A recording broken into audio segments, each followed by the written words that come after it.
जय श्री राधा कृष्ण भगवान जी की जय। वैशाख मास महत्म की मंदिर शिवंशी वाले महात्मा यूट्यूब चैनल की ओर से हम आप सभी भक्तों का हार्दिक अभिनंदन करते हैं। आज हम आपको सुनाने जा रहे हैं वैशाख मास महत्म के 22वें अध्याय की परम पावन कथा। आप सभी जानते हैं कि वैशाख मास का पावन समय चल रहा है और वैशाख मास के अध्याय 1 से लेकर अध्याय 21 तक की कथा को आप हमारे चैनल पर सुन चुके हैं। तो वैशाख मास महत्म 22वें अध्याय की कथा इस प्रकार है। व्याध कहने लगा कि हे महात्मन, मैं अत्यंत दुर्बुद्धि और पापी हूँ। आपने मुझ पर बड़ी कृपा की है। हे दया के सागर, अब मुझ पर ऐसी कृपा करो कि जिससे अब मेरी बुद्धि दूषित होकर खोटे कर्मों में ना लग पाए। अतः आप मुझे उपदेश कीजिए। व्याध के ऐसे वचन सुनकर मुनि ने उसको धन्य धन्य कहा और फिर उसको उपदेश देते हुए बोले कि हे व्याध, यहाँ पर धूप अत्यंत तेज है, न छाया है न पानी। इस कारण चलो कहीं दूसरी जगह जल पीकर और छाया में बैठकर स्वस्थ चित्त से तुम्हारे सामने पाप नाशक महात्म्य का वर्णन करूँगा। व्याध हाथ जोड़कर कहने लगा कि यहाँ से थोड़ी दूर पर एक निर्मल सरोवर है जहाँ फूलों से लदे हुए अनेक कैथ के वृक्ष हैं। वहाँ निश्चय ही चित्त प्रसन्न होगा।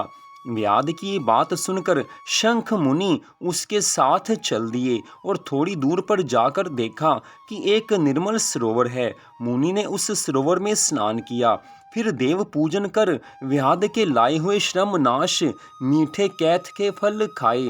तत्पश्चात व्याध कहने लगा है कि हे महात्मन, यदि आप मुझ पर प्रसन्न हो तो मुझे कृपा करके ये बतलाइए कि कौन सा कर्म करने से मुझे व्याध जैसी बुरी योनि मिली और फिर आपका सत्संग हुआ। मुनि हंसकर कहने लगे हैं कि तुम शाकल नगर में वेद पाठी ब्राह्मण थे। तुम्हारा नाम स्तंभ और गोत्र श्रीवत्स था। एक वैश्या से तुम्हारा प्रेम था। उसी की संगति दोष से तुमने नित्य कर्मों को त्याग दिया और शूद्र के समान रहने लगे। इस प्रकार तुमने आचारहीन होकर धर्म का परित्याग किया।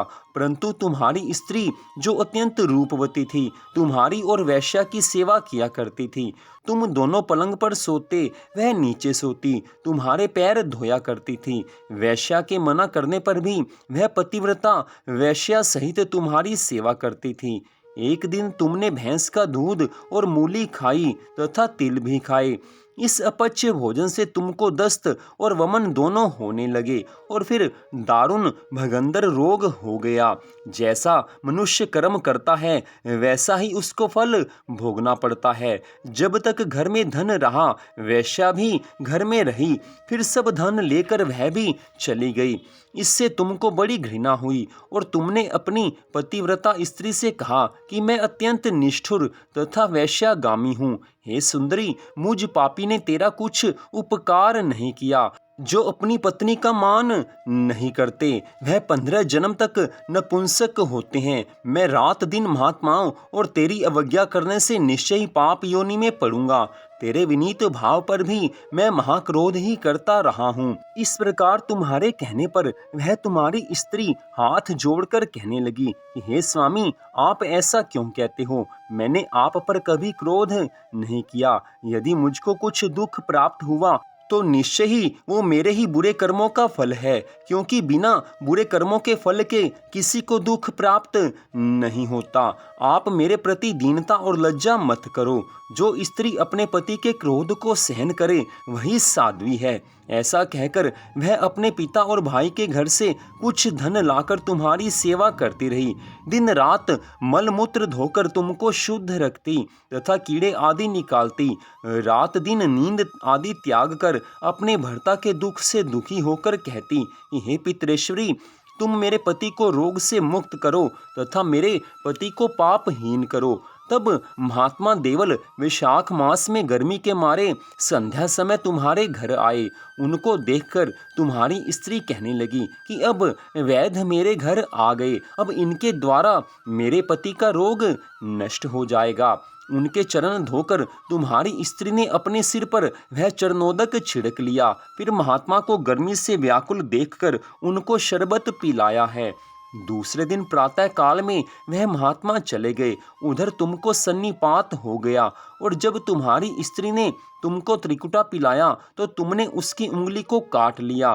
तभी तेरे दांत भिंच गए और उंगली तेरे मुख में रह गई। ठीक इसी अवस्था में तुम्हारी मृत्यु हो गई और उसी वेश्या के ध्यान में तुम्हारे प्राण निकल गए।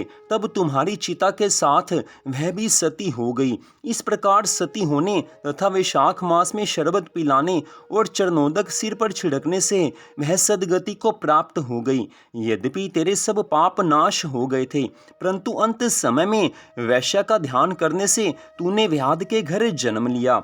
इसी कारण तू सदा हिंसा में लगा रहता है और चित्त में उद्वेग रहता है। तूने अपनी स्त्री को शरबत पिलाने की आज्ञा दी थी, इसी कारण व्याध योनि पाकर भी धर्म पूछने की तेरी सद्बुद्धि रही है।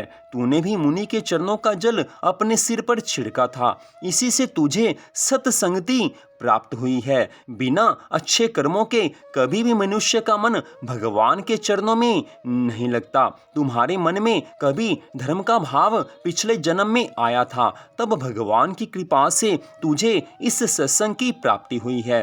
तुमने अपने पूर्व जन्म में जो कर्म किए वे सब मैंने तुमको बतला दिए। तेरे ये सब पाप पुण्य मैंने दिव्य दृष्टि से देखे हैं। अब तुम्हारी कोई और गुप्त बात पूछने की इच्छा हो तो भी पूछ लो। तेरा चित्त शुद्ध हो गया है, अतः तेरा कल्याण होवे।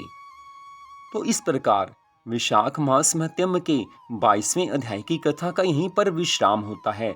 मनुष्य जैसा कर्म करता है वैसा ही उसको फल भोगना पड़ता है। विशाख मास में भगवान की भक्ति करने का अनंत गुना पुण्य फल मिलता है। महात्माओं की सेवा से अनंत गुना पुण्य फल मिलता है। यही आज की इस कथा में बताया गया है। तो इस कथा को सुनने के लिए आप सबका हार्दिक धन्यवाद।